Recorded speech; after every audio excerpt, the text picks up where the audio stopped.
할렐루야, 주님을 찬양합니다. 오늘 주신 하나님의 말씀 사무엘상 7장 12절부터 14절 말씀입니다. 사무엘이 돌을 취하여 미스바와 센 사이에 세워 이르되 여호와께서 여기까지 우리를 도우셨다 하고 그 이름을 에벤에셀이라 하니라.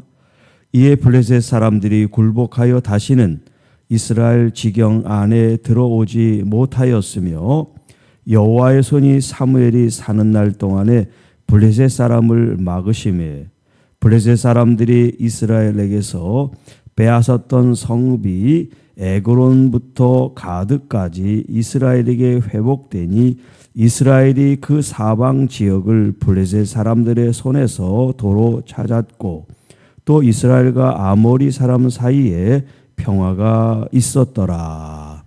아멘. 우리를 도우시는 하나님이라는 제목을 함께 말씀을 나눕니다. 자, 오늘 본문에는 우리가 이제 그 전 본문 말씀 속에서 블레셋이 이스라엘을 침공합니다. 그때 이스라엘 백성들은 미스바에 모여 하나님 앞에 회개하는 일을 했습니다. 그래서 이제 하나님 앞에 이 사무엘을 통해서 온전한 제사를 드리고 또 기도함으로써 하나님께서 싸우지 않고 이기도록 큰 우레를 바라여 블레셋 사람들을 이기게 하셨죠.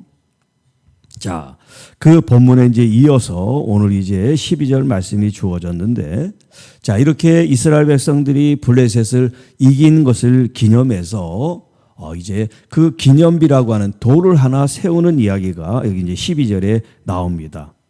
사무엘이 돌을 취하여 미스바와 센 사이에 세워. 자, 이게 미스바라고 하는 것은 지금 이스라엘 백성들이 함께 모여 있던 곳이고 또 사무엘이 통치했던 곳이죠.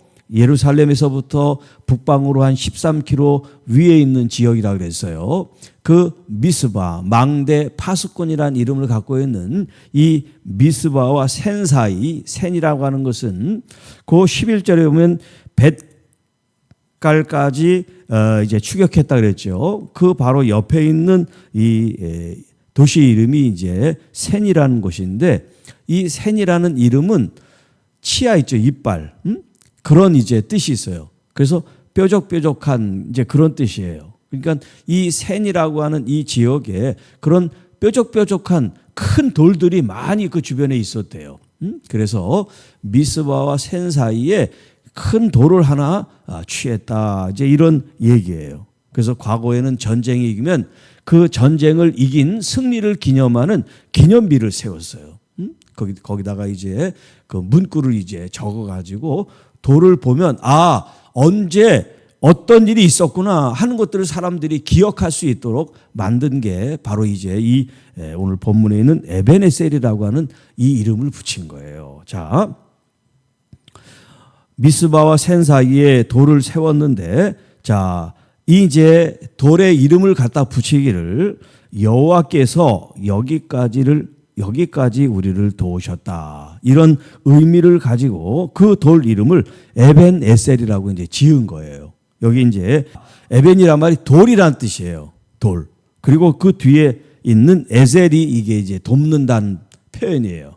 돕는다. 그래서 이 에벤에셀을 도움의 돌 이렇게 표현합니다. 도움의 돌.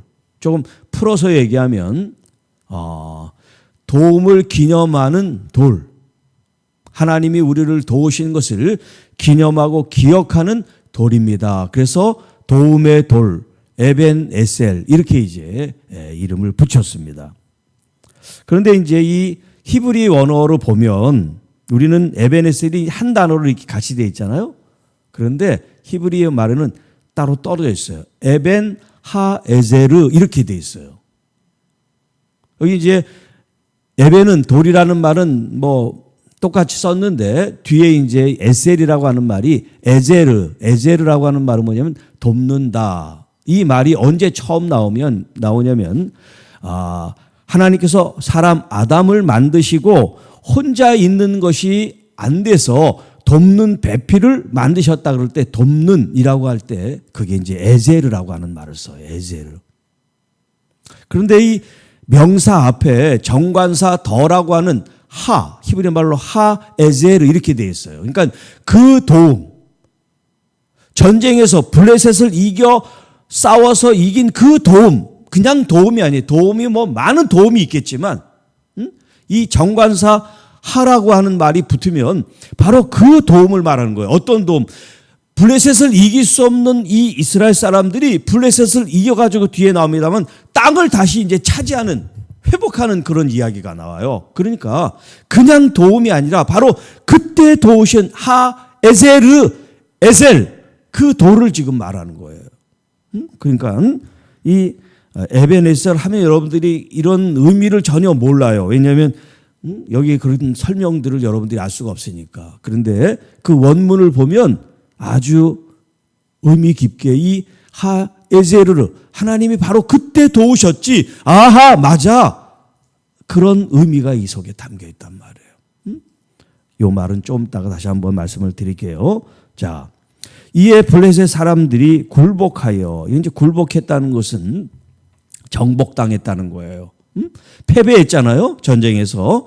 그러니까 이 블레셋 사람들이 이스라엘의 정복을 이제 받은 것 같은 그런 굴복을 표현하는 거예요. 굴복하여 다시는 이스라엘 지역 안에 들어오지 못하였고, 사실 블레셋이 많은 그 경우에 이스라엘을 침략하고 공격하고 그런 일들이 뭐 많이 있었거든요. 그런데 여호와의 손이 사무엘이 사는 날 동안이라는 이제 하나의 단서 조항 같이 붙이고 있어요. 그만큼 하나님께서 사무엘과 같이 하셨다라고 하는 것을 우리에게 말씀해 주는 거예요. 여호와의 손이 사무엘이 사는 날 동안에 블레셋 사람을 막으셨습니다. 자, 지금 문구 요 말씀을 여러분의 이름으로 바꾼다면 어떻게 될까요? 여호와의 손이 아무개가 사는 날 동안에 원수 마귀가 우리를 공격하지 못하더라. 또 여러분의 자녀, 또 여러분의 손자, 그러니까 여러분 기도할 때 하나님의 여호와의 그 권능의 손, 의로운 손이 여러분 자신과 가정과 교회와 나라와 백성들을 지켜 주시옵소서. 그렇게 기도하는 게 얼마나 중요한지 몰라요. 14절. 블레셋 사람들이 이스라엘에게서 빼앗았던 성읍이 에그론부터 가드까지 이스라엘에게 회복되니. 자, 제가 앞전에도 이제 있는 말씀을 했지만 블레셋은 5고을이 있다 그랬어요. 5고을. 자, 여기 에그론부터 가드까지라는 것은 남쪽에서부터 북쪽에까지 이제 그 블레셋 전체 5도시가 있는데, 지금 여기 이 에그론부터 가드까지 이스라엘에게 다시 회복됐습니다. 본래 이스라엘 땅이었는데 블레셋이 쳐들어와서 전쟁에 이겨가지고 그 블레셋에 인접해 있는 이스라엘 땅들을 전부 다 점령을 하고 흡수를 했다는 뜻이에요. 그래서 이제 이스라엘 백성들이 승리해서 다시 이 도시들을 다시 이제 회복시킨 거죠. 탈환한 거죠. 수복된 거죠. 그런데 에그론, 가드, 이 블레셋의 이 수도를 점령했다는 뜻이 아니라 블레셋과 이스라엘의 그 경계가 있는데 그 경계에 빼앗긴 도시들을 다시 이제 회복했다. 이런 이제 의미가 되는데요. 그 다음 본문 말씀은 뭐냐면 이스라엘과 아모리 사람 사이에 평화가 있었다. 이 아모리 사람들은 가나안이라고 하는 이 팔레스틴 가나안 땅의 7족속 중에 아주 강한 이제 족속들이 아모리 사람들인데, 블레셋처럼 이 아모리 사람도 이스라엘을 계속 공격했던 사람들이에요. 그런데 블레셋이 어떻게 패했는지를 인접한 이 아모리 사람들이 블레셋을 더 이상 공격하지 않았다는 거예요. 자, 그러니까 하나님께서 이스라엘 백성과 함께함으로 말미암아 블레셋뿐만 아니라 주변에 있는 나라들조차 이스라엘을 감히 침공할 수 없는 그런 마음을 주셨다는 거죠. 자, 12절에 있는 말씀 다시 한번 돌아가서 여기 에벤에셀이다. 에벤에셀. 도움이 어디서 오냐? 그것은 천지를 지으신 여호와 하나님에게로부터 온다. 시편에 말씀하죠. 물론 사람들이 도울 수도 있고 또 여러 환경들이 도울 수도 있고 뭐 여러 도움의 통로가 있을 수 있지만 믿음의 사람 성도가 가장 간절히 바라고 또 간절히 원하는 그런 도움은 누구의 도움이냐? 바로 우리 하나님 아버지의 도움이시죠.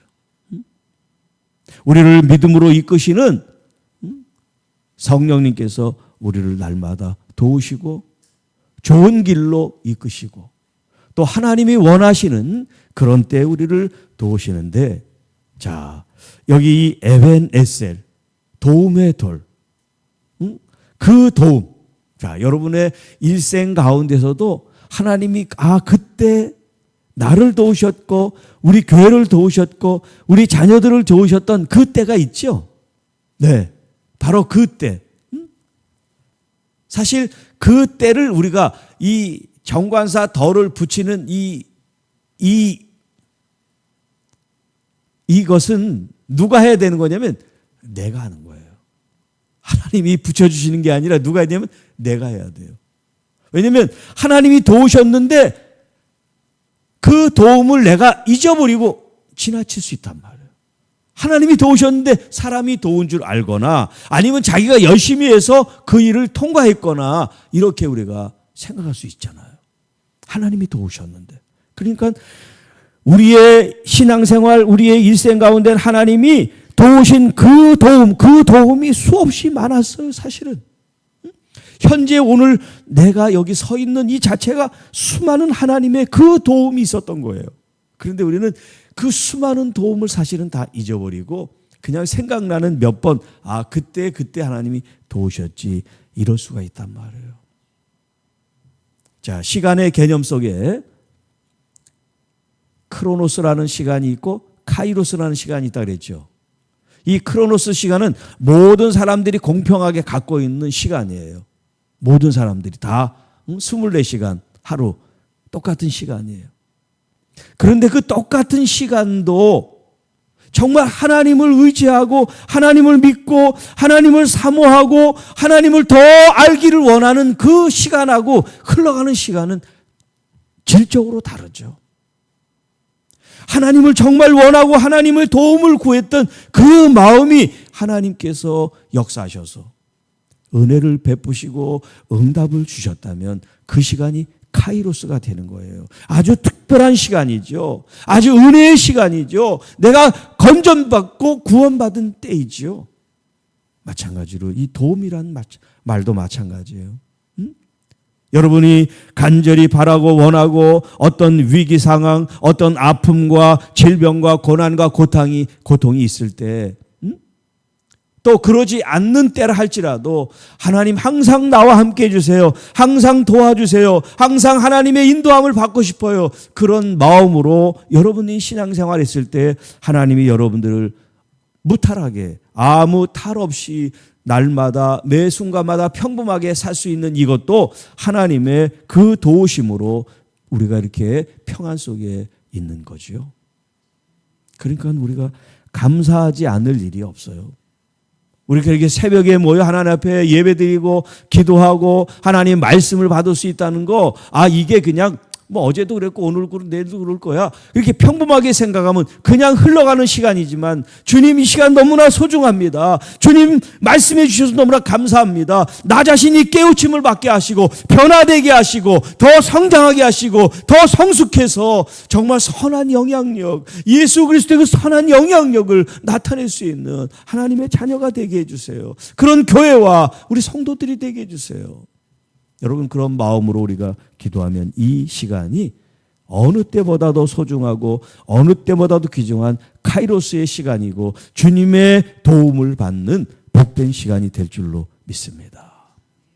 오늘 하루도 믿음으로 승리하고 그리고 더 주님께 가까이, 그래서 그 도움, 하에제르, 주님이 도우시는 그런 체험을 여러분의 삶 속에서 경험되고 또 그 경험이 우리 주님이 이렇게 우리를 도우십니다. 나를 도우셨습니다. 간증하고 전도하고 복음을 전하는 우리 모두가 되기를 주님의 이름으로 축복합니다.